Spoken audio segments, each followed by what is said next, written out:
안녕하세요. 근육긴장 이상증, 그 중에서도 목에 증상이 발생하는 사경증 환자분들 요즘에 정말 많으십니다. 이 병을 이미 진단을 받으신 분이라고 하신다면은 이 병이 상당히 치료도 오래 걸릴 것이고 힘들 것이고, 그리고 굉장히 오랜 기간 동안 나를 괴롭힐 것이다 라고 하는 것은 이미 짐작하고 계실 것으로 알고 있습니다. 그렇기 때문에 모든 난치성의 만성질환이 그러하듯이 앞으로 이 병은 어떻게 흘러갈 것이고, 그리고 이 병과 같이 살아가야 하는 나는 앞으로 어떻게 대처를 하면서 살아가야 할지, 이런 부분들을 좀 확실하게 알고 계시는 것이 이 병과 싸우는 데에 도움이 많이 될 것입니다. 따라서 오늘은 이 하루아침에 치료되기 어려운 근긴장 이상증이라고 하는 병에 대해서 여러분들이 꼭 알고 있으면 도움이 될 만한 6가지의 정보를 알려드리려고 합니다. 첫 번째로, 근육긴장 이상증은 대학병원 신경과에서 최종적으로 진단을 받으십니다. 처음에는 목 디스크인 줄 알았다가 점점 목이 자기 마음대로 움직이는 증상이 심해져서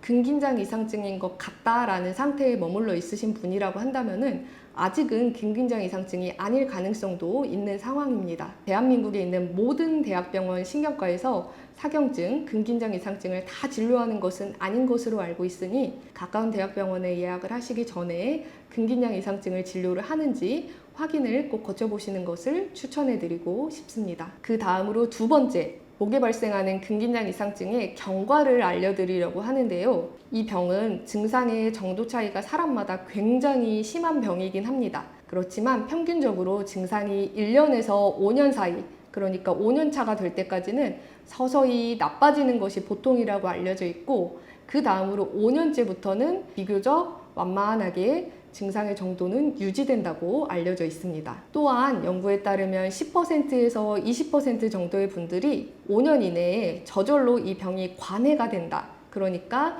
증상이 없는 상태가 된다고 알려져 있습니다. 다행스러운 소식이긴 하지만 반대로 말하면 80에서 90%의 분들은 5년 이상이 될 때까지 이 병과 싸워야 한다는 의미가 됩니다. 또한 근긴장 이상증은 증상이 가벼울수록, 그리고 어린 나이에 처음 발병했을수록 치료 예후가 좋다고 알려져 있습니다. 그 다음으로 세 번째, 근긴장 이상증은 그 증상이 목에 발생했건 혹은 배에 발생했건 몸의 다른 어떤 부위에 발생했건 간에 이 병의 출발은 근육이 아니고 뇌의 기능 이상 때문입니다. 이 병이 연구되던 초창기에는 뇌의 기저핵이라고 하는 부위에서 병이 출발한다고 알려져 있었으나, 다양한 사례가 연구 데이터로 축적되어 가면서 뇌의 특정한 국소 부위에서 일어나는 이상이 아니라 뇌의 여러 부분에서 상호작용하는 기능의 이상 때문에 근육긴장 이상증이 생긴다고 알려지게 되었습니다. 그렇다고 하더라도 우리가 평소에 접할 수 있는 일반적인 뇌 MRI 사진상에서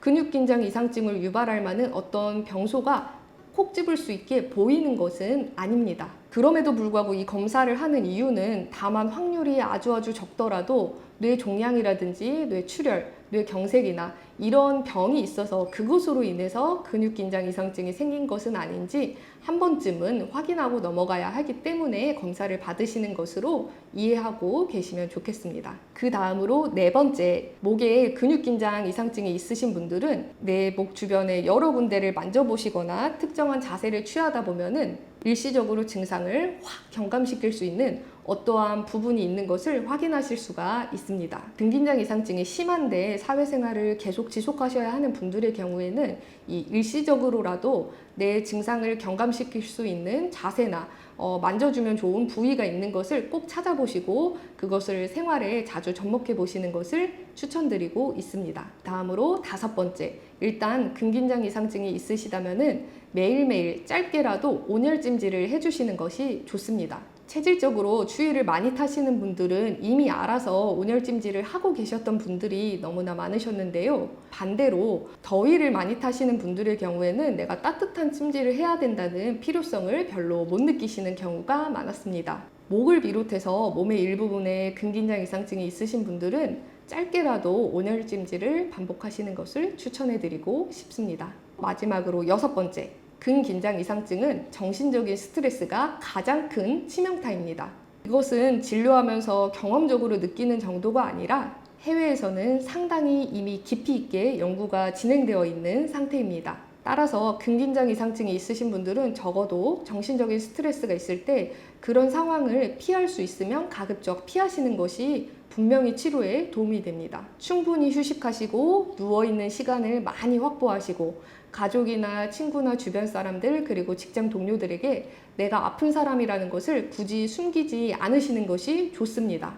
이곳은 임상에서 실제로 근긴장 이상증 환자분들을 치료해 가면서도 느끼는 것이 치료 초창기부터 휴직을 하시면서 충분히 휴식하고 치료에만 전념하시던 분들하고 아니면 내가 일적으로 도저히 손을 뗄 수가 없는 상황이라서 일을 하면서 스트레스는 스트레스대로 받고 그러면서 아픈 몸을 이끌고 계속 일터에 나가시면서 치료받으시는 분들을 두 군을 비교를 했을 때 치료 경과는 정말 하늘과 땅 차이였습니다. 오늘 설명드린 6가지의 정보가 근긴장 이상증이 있으신 분들에게 작게나마 도움이 되었으면 좋겠습니다. 특히 오늘 말씀드린 것들 중에 가장 핵심은 근긴장 이상증은 일단 5년 이상 갈 것이다 라고 마음을 먹고 시작하는 것입니다. 이 병은 어차피 오래 갈 것이다 라고 그냥 탁 마음을 먹어주신다면은 만약에 5년 이내에 내 병이 일정 정도 관해가 된다면은 기뻐할 수 있는 일이니까요. 그리고 병의 경과가 길어지는 만큼 나의 주치의와 나와의 성향이 잘 맞는지 이런 것들이 치료 경과에 있어서 상당히 중요합니다. 다음 이 시간에도 근긴장 이상증으로 고생하시는 분들에게 도움이 되는 정보로 찾아뵙겠습니다. 감사합니다.